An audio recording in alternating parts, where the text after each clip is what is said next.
Unfortunately, the majority of our public do not welcome your visit because they're angry over Iraq, they're angry over Abu Ghraib. Are you bothered by what Irish people think? Listen, I hope the Irish people understand the great values of our country. And if they think that a few soldiers represents the entirety of America, they don't really understand America then. There's been great ties between Ireland and America, and got a lot of Irish Americans here that are very proud of their heritage and their country. But you know, they must not understand. If they're angry over Abu Ghraib, if they say this is what America represents, they don't understand our country, because we don't represent that.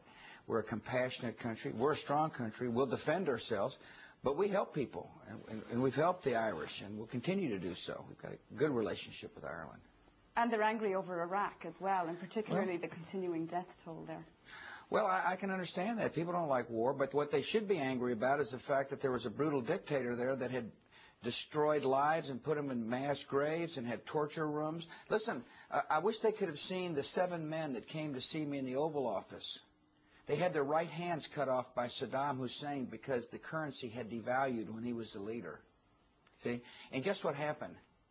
And Americans saw the fact that they had their hands cut off and crosses or X's carved in their forehead.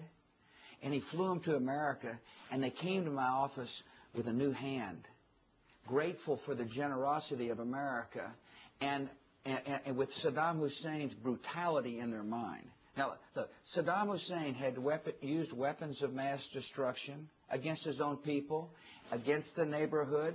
He was a brutal dictator who posed a threat, such a threat that the United Nations voted unanimously to say, Mr. Saddam Hussein... Indeed, Mr. President, but you didn't find the weapons of mass destruction. May I finish?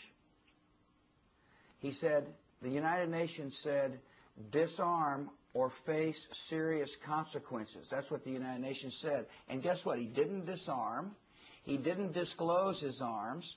And therefore, he faced serious consequences. But we have found the capacity for him to make a weapon. See, he had the capacity to make weapons. He was dangerous. And no one can argue that the world is better off with Saddam Hussein, if Saddam Hussein were in power. But, Mr. President, the world is a more dangerous place today. I don't know whether you can see that or not. There are terrorist bombings every single day. It's now a daily event. It wasn't like that 2 years ago. What was it like September the 11th, 2001? There was a relative calm. But if your response to Iraq was considered... Let me finish, please. Please. You ask the questions, and I'll answer them if you don't mind. On September the 11th, 2001, we were attacked in unprovoked fashion. Everybody thought the world was calm. And then there had been bombings since then.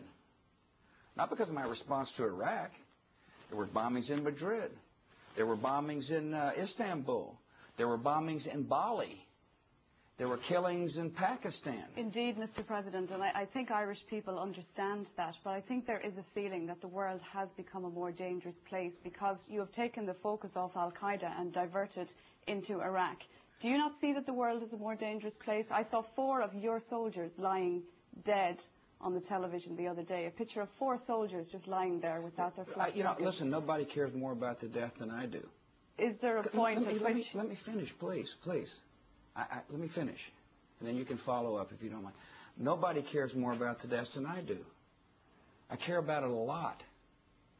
But I do believe the world is a safer place and becoming a safer place. I know that a free Iraq is going to be a necessary part of changing the world. Listen, people join terrorist organizations because there's no hope. And there's no chance to raise their families in a peaceful world where there is not freedom. And so the idea is to promote freedom and at the same time protect our security. And I do believe the world is becoming a better place, absolutely. Mr. President, you are a man who has a great faith in God.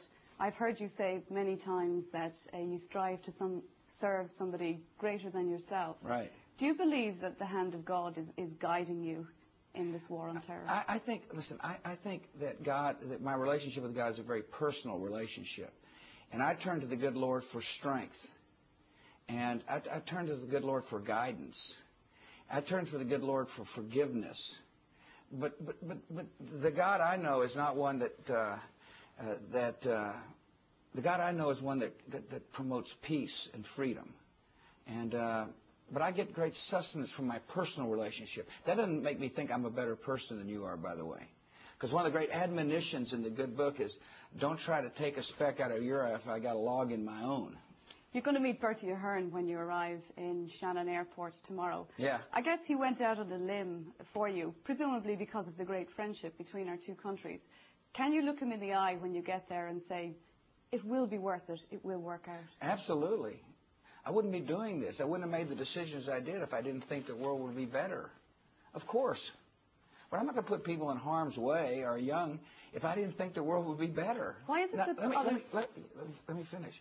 And so, yes, I can turn to my friend Bertie Ahern and say, thank you. Thanks for helping. And I appreciate it very much. And there'll be other challenges, by the way.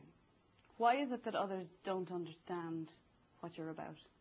I don't know. History will judge what I'm about. But I'm the kind of person, I don't really try to chase popular polls or popularity polls. My job is to do my job and make the decisions that I think are important for our country and for the world. And I argue strongly that the world is better off because of the decisions I have made, along with others. America's not in this alone. One of our greatest allies of all in the world is your neighbor, Great Britain.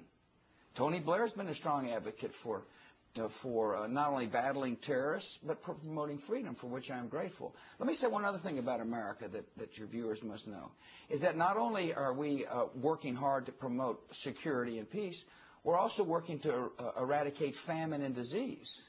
There's no more generous country on the face of the earth than the United States of America when it comes to fighting HIV/AIDS. As a matter of fact, indeed, it was my initiative that asked Congress to spend $15 billion over 5 years to battle this pandemic, and we're following through on it. And no other country in the world feeds more of the hungry than the United States. And so we're a compassionate nation.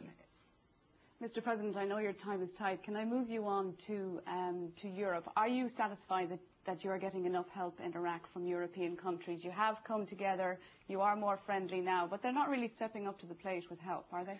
Well, I think, first of all, most of Europe supported the decision in Iraq. Really what you're talking about is France, isn't it? And they didn't agree with my decision. They did vote for the UN Security Council resolution that said, disclose, disarm, or face serious consequences. We just had a difference of opinion about when you say something, do you mean it? But nevertheless, there's no doubt in my mind, President Chirac would like to see a free and democratic and whole Iraq emerge. And same in Afghanistan. They've been very helpful in Afghanistan. They're willing to forgive debt in Iraq. But most European countries are very supportive and are participating in the reconstruction of Iraq. And how do you see the handover going? The next few weeks are going to be crucial. Can democracy really flourish with the violence that's going on? 100 Iraqis dead today, Mr. President. Yeah, no, I don't like death either. I mean, you keep emphasizing the death, and I don't blame you. But all that goes to show is the nature of the enemy. These people are willing to kill innocent people. They're willing to slaughter innocent people to stop the advance of freedom. And so the free world has to make a choice. Do we cower in the face of terror, or do we lead in the face of terror? And I'm going to lead in the face of terror. We will not let these terrorists dash the hopes and ambitions of the people of Iraq. There's some kind of attitude that says, oh gosh, the terrorist attack, let's let the Iraqis suffer more. We're not going to let them suffer more. We're going to work with them. And I'm most proud of this fella, Prime Minister Alawi. He's strong and he's tough. He says to me, Mr. President, don't leave our country. Help us secure our country so we can be free. Indeed, Mr. President, just to get back to that, can I just turn to the Middle East? Sure. You will be discussing at the EU summit the idea of bringing democracy to the broader Middle East. Right. Is that something that really should start, though, with the solving of the Israeli-Palestinian crisis? Well, I think, first of all, you've got a democracy in Turkey. And you've got a democracy emerging in Afghanistan. You've got a democracy in Pakistan. But shouldn't that be on the top of the list? Please for a minute, okay? It'd be better if you let me finish my answers, and then you can follow up if you don't mind. And what I'm telling you is that democracy can emerge at the same time that a democracy can emerge in the Palestinian state. I'm the first American president to have called for the establishment of a Palestinian state, the first one to do so, because I believe it is in the Palestinian people's interest. I believe it's in Israel's interest. And yes, we're working, but we can do more than one thing at a time. And we are working on the roadmap with the quartet to advance the process down the road. Like Iraq, the Palestinian and the Israeli issue is going to require good security measures. And a bit more even-handedness from America? And we're working on security measures. In America, I'm the first president to ever have called for a Palestinian state. That's, to me, sounds like a reasonable, balanced approach. But I will not allow terrorists to determine the fate, as best I can, determine the fate of people who want to be free. Mr. President, thank you very much for talking to us. You're welcome.